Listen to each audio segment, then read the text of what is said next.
You think you know David and Goliath, right? The young shepherd boy, the sling, the giant crashing down.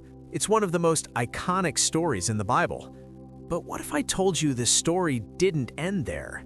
What if, after defeating Goliath, David actually joined Goliath's team? I know, that sounds wrong, impossible, maybe even heretical, but it's in your Bible. And when you understand why it happened and what God was doing behind the scenes, you'll realize this wasn't a betrayal, it was sovereignty in motion. Today, we're diving into the chapters nobody talks about, the part of David's life that shows what happens when you're chased by jealousy, driven into hiding, and forced to survive behind enemy lines. Let's rewind. David has just become a national hero. He's killed Goliath, saved Israel, and he's been welcomed into King Saul's house. But then something changes. The crowds start singing.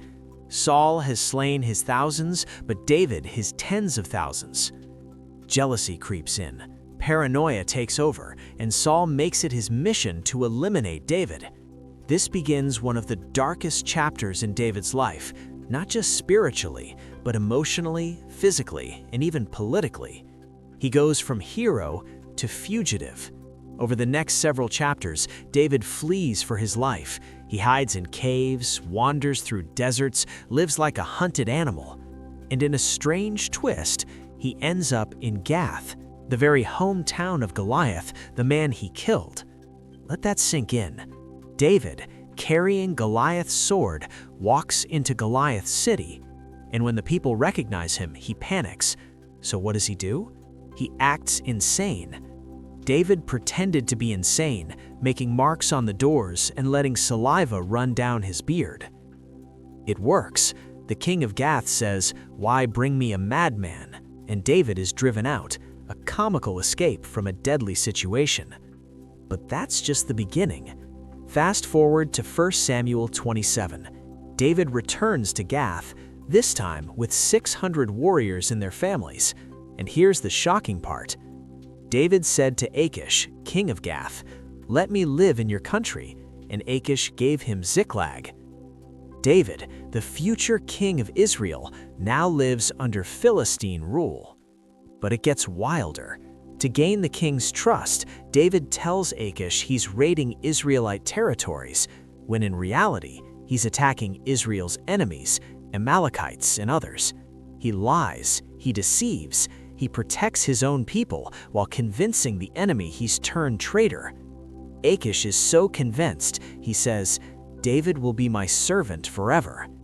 And then, Achish invites David to go to war against Israel. This is the tension point. David, anointed to be king of Israel, is now marching with the Philistine army toward a battlefield where he may be expected to fight his own nation. How did we get here, and how will he get out? The answer: God intervenes. The Philistine generals see David and don't trust him. "Send the Hebrew back," they demand. Achish, disappointed but obedient, sends David home. Just in time, because while David's gone, his home, Ziklag, is attacked and burned. His wives and people are taken, his own men talk of stoning him. And this leads to one of the most powerful verses in David's life. But David strengthened himself in the Lord his God.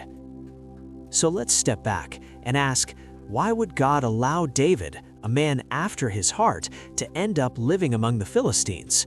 It feels wrong, even sinful. But that's the mystery of sovereignty. Sometimes, God will use even your enemies to protect you from people who want to kill you. Sometimes, God will lead you into enemy territory to prepare you for the throne. David learned how to lead warriors, protect cities, and outmaneuver kings, not in the palace, but in exile. This isn't the first time God's people ended up in strange places for a reason. Joseph was sold into slavery in Egypt, only to rise to power and save Israel. Moses was raised in Pharaoh's house, trained in the wisdom of Egypt before leading the Exodus. Jesus fled to Egypt as a child, escaping Herod's wrath. In every case, the enemy's camp became a classroom for divine preparation. So don't judge your position too quickly. Just because you're not where you expected to be doesn't mean God isn't working. God can protect you through unconventional means: a cave, a lie, a Philistine king. None of these stop his plan. Seasons of hiding often precede seasons of reigning.